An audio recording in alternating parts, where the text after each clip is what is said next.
Everyone, this is Khushi. Welcome to my channel study filter. तो last class में हमने megaspores के बारे में पढ़ा था। अब हम देखेंगे कि माइक्रोस्पोरोजेनेसिस यानी कि माइक्रोस्पोर्स का फॉर्मेशन कैसे होता है।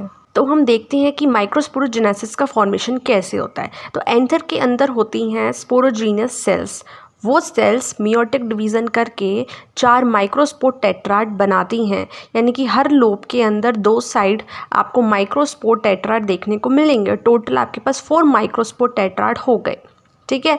अब इसमें एक क्वेश्चन पूछ रहा है कि what would be the ploidy of the cells of the tetrad, यानी कि जो माइक्रोस्पोर टेट्राड है उसकी प्लॉइडी क्या होगी। तो उसकी प्लॉइडी होगी n। जो स्पोरोजीनस टिश्यू होता है उसकी जो सेल्स होती हैं तो उसके पास कैपेबिलिटी होती है कि वो माइक्रोस्पोर टेट्राड को गिविंग राइज यानी कि उसको दे सके, यानी कि उसका मल्टीप्लिकेशन, अपने सेल्स का मल्टीप्लिकेशन कर सके और उस मल्टीप्लिकेशन से वो माइक्रोस्पोर टेट्राड बना सके।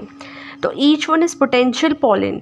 अब देखिए जो माइक्रोस्पोर मदर सेल्स हैं यानी कि जो पॉलिन है वो उसके अंदर पोटेंशियल होता है किस चीज़ का, माइक्रोस्पोर्स बनाने का। The process of formation of microspores एक ऐसी प्रोसेस जिसके अंदर माइक्रोस्पोर्स आपके बनते हैं फ्रॉम मदर सेल, यानी कि पॉलिन मदर सेल से आपके क्या बनते हैं, माइक्रोस्पोर्स बनते हैं। किसकी प्रोसेस से, मियोसिस की प्रोसेस से। उसको हम कहते हैं माइक्रोस्पोरोजेनेसिस। माइक्रोस्पोर्स जो होते हैं जब वो बनते हैं तो अरेंज्ड होते हैं इन क्लस्टर ऑफ 4 सेल्स, यानी कि गुच्छे में। ठीक है, 4 सेल्स के गुच्छे में अरेंज्ड होते हैं, यानी कि जैसे कि आपका जो सेट होता है 4 सेट होता है, 4 सेल्स का सेट होता है, उस सेट में आपके माइक्रोस्पोर टेट्राड होते हैं। एज द एंथर मैच्योर, जब आपका एंथर मैच्योर हो जाएगा तो वो होगा dehydrate. Microspores dissociate from each other. अब क्या होंगे, एंथर मैच्योर हो चुका है, माइक्रोस्पोर्स आपके डिसोसिएट होंगे फ्रॉम ईच अदर, यानी कि वो जो क्लस्टर ऑफ 4 सेल्स थी वो एक दूसरे से स्टिक थी तो वो अब डिसोसिएट होगी, एक दूसरे से अलग होंगे और पॉलिन ग्रेन के अंदर डेवलप हो जाएंगे। Inside each microsporangium several thousands of microspores और पॉलिन ग्रेन्स आर फॉर्म्ड।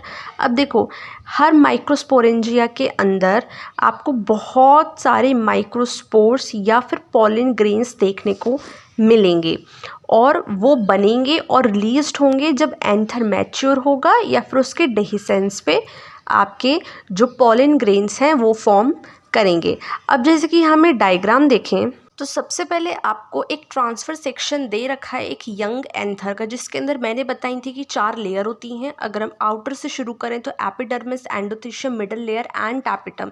तो ये आपको डिनोटेड करके दे रखी है कि कौन सी सेल कहाँ होती है। साथ में आपको एक चीज़ और दे रखी है कनेक्टिव, यानी कि लिंकेज का काम कर रही है, ये एक टिश्यू है ये। ठीक है, आपको यहाँ पे स्पोरोजीनस टिश्यू दे रखी है। मिडल लेयर देखिए जो कि मल्टीपल लेयर की होती है, और जितनी भी जो 3 लेयर होती हैं एपिडर्मिस, एंडोथेशियम एंड टैपिटम, ये आपकी सिंगल लेयर होती है। अब इसी को इनहेंस वे में यानी कि इनलार्ज वे में आपको दिखाया गया है, यानी कि एक माइक्रोस्पोरेंजियम का आपको इनलार्ज सेक्शन दिखाया गया है। ठीक है, उसके अंदर एक नई चीज़ आपको डिनोट करके दे रखी है माइक्रोस्पोर मदर सेल, जो कि रेड से आपको दिखाए गए हैं। ठीक है, नेक्स्ट डायग्राम आपका है एक मैच्योर डेहिस्ड एंथर, यानी कि जब एंथर मैच्योर हो जाता है तो जब वो फटता है तो उसका वो डायग्राम दे रखा है। तो यहाँ से डिसोसिएशन हो रहा है आपके पॉलिन ग्रेन्स का।